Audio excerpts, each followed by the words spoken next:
যুদ্ধবিরতি ভেঙে ইরানে ইসরায়েলের হামলা। মধ্যপ্রাচ্যে আবারও উত্তেজনার আগুন ছড়িয়ে পড়ছে। ইসরায়েল ভোরের দিকে ইরানের একাধিক স্থানে সমন্বিত হামলা চালিয়েছে বলে বিভিন্ন আন্তর্জাতিক ও আঞ্চলিক সূত্র জানাচ্ছে।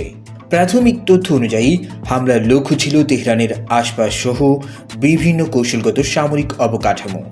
এর মধ্যে বিমানবন্দর সংলগ্ন এলাকা, ড্রোন সংরক্ষণ কেন্দ্র, ক্ষেপণাস্ত্র ঘাঁটি এবং রাডার ও আকাশ প্রতিরক্ষা ব্যবস্থার মতো গুরুত্বপূর্ণ ইউনিট থাকতে পারে বলে দাবি করা হচ্ছে।